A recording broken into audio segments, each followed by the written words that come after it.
How can cities redevelop their waterfronts? It's important to create a sense of place and ensure there are spaces for everyone. But how do the spaces cities build impact who interacts with it? This is Copenhagen Harbor, and its redevelopment was shaped by these questions. And the way the city answered these questions has become a model for cities around the world.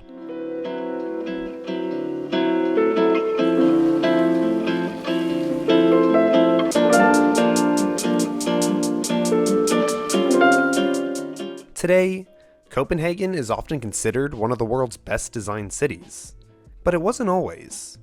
They achieved these distinctions through careful planning and thoughtful investment into the city. But it wasn't just any form of development and investment. Transforming into one of the world's best cities required them to think differently. In the 1980s, Copenhagen faced a crisis. Over 17% of its population was unemployed, people were leaving the city, and its tax base was shrinking. Traditional industry had mostly vacated the city, and it left behind an old industrial waterfront. But in that, Copenhagen saw an opportunity to redevelop their waterfront and bring in world-class buildings and projects that would attract people back to the economically challenged city. To do this, Copenhagen began working on projects that would create a sense of place.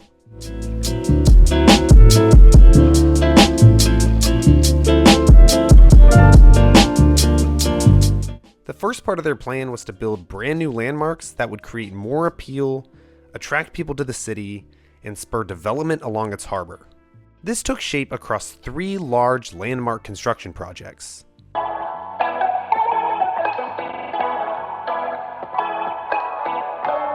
The first of these projects started when Copenhagen built an expansion of the Royal Danish Library, known as the Black Diamond. The marble structure created new spaces for the public to gather, study, and collaborate.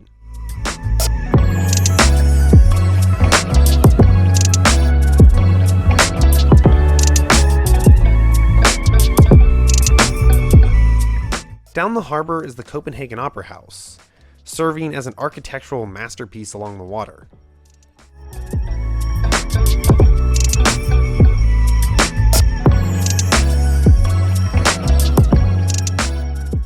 And finally is the Royal Danish Playhouse, which sits across from the Opera House and has a large pedestrian promenade along the water.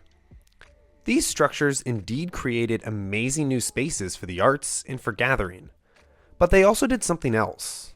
They helped spur development along the harbor. These buildings are indeed public spaces, but it's not every day that people go to the opera or the playhouse. The real benefit of these buildings was to create an increase in property values for the city, and for developers to come in and build new things along the harbor, anchored by the appeal of these new landmark buildings. Copenhagen used these buildings as a way to spur other development along its harbor and to attract people back to the city from its suburbs. However, they didn't stop there.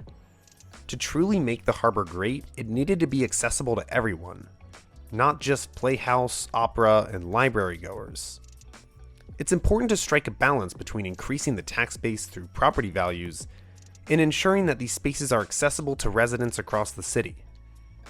So, Copenhagen introduced a new line of public transportation in the city, the harbor bus boat. This allowed the public to easily experience the harbor in a completely new way, while also creating a new route to travel around the city. And it's integrated into the rest of the city's metro network. All you have to do is tap your metro card on the way in. In addition to the harbor bus, Copenhagen created the Harbor Circle, which is a 13-kilometer bike route which included new bicycle and pedestrian bridges. These are the methods that Copenhagen used to create a variety of distinct public spaces while also raising property values. This was echoed throughout the Øresund region, which is the area consisting of the capital region of Denmark, Scania and Sweden, all structured around the Øresund Strait. which as of the year 2000 is connected by a 5-mile or 8-kilometer combined railway-motorway bridge.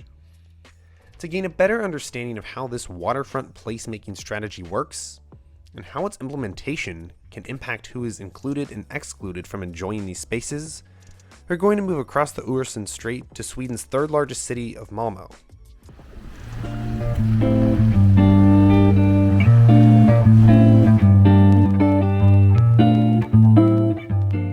Similar to its neighbor Copenhagen, Malmo looked to redevelop a portion of its western harbor into a new residential area. In 2001, it hosted a housing competition where it constructed Bonet, a carbon-neutral and architecturally unique new neighborhood.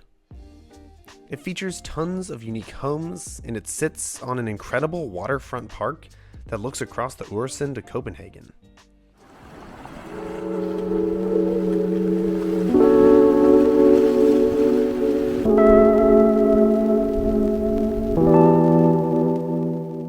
And similar to Copenhagen, Malmo wanted to construct a landmark. So they built the 54-story turning torso residential tower.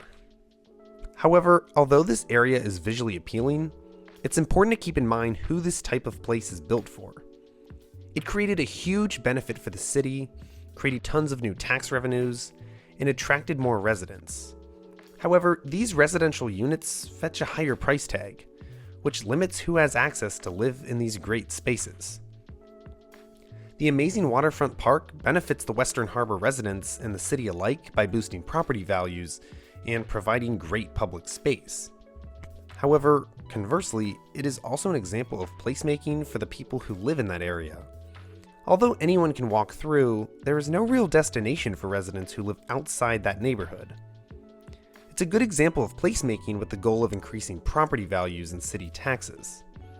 And it certainly is an enjoyable space in terms of beautiful and distinct architecture and lots of nature and green space. But there's another example of this placemaking strategy farther up the coast in the Swedish city of Helsingborg.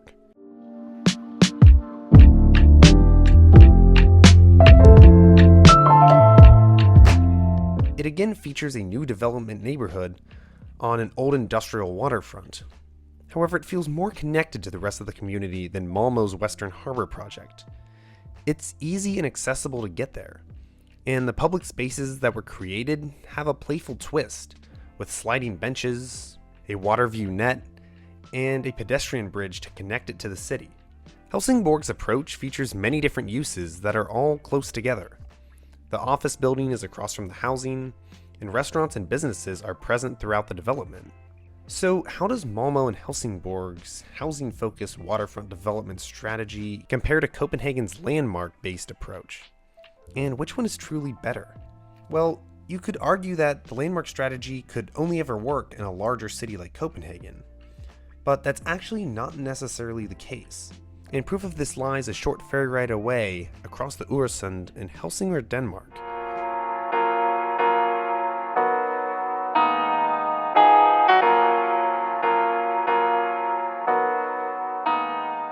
Helsingr has constructed another impressive monument along the water. Situated in an old ship dry dock stands the Maritime Museum.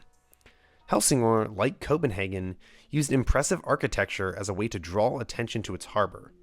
And this landmark, like the ones in Copenhagen, is open to the public. Whereas Malmo's twisting torso might be a landmark, but it's private, so only people with homes in the tower can enter. Helsingr's Maritime Museum brought new life to a harbor area that had seen better days. And now there's a multitude of new dining and residential spaces along the water, like this food hall, which is situated in an old warehouse. Spaces like the Maritime Museum increase the property value for the sites around it and benefit people living in apartments like these, while also attracting tourists and people from different neighborhoods within the city to visit and interact with the space. Whereas Helsingborg and Malmo over in Sweden both used harborfront parks and residential developments as a way to spur activity along their waterfronts. In my opinion, the landmark-based approach is better for the city as a whole. It invites people from neighborhoods across the city to come and visit, and also can attract tourists, which help boost the overall area. This means that the area where the landmarks are accessible to the city as a whole, and not just the people living in that neighborhood. Waterfronts, especially when they are underutilized, present incredible opportunities to cities. And these 4 cities situated along the Orson have all made incredible strides in creating spaces that better utilize their beautiful water scenery.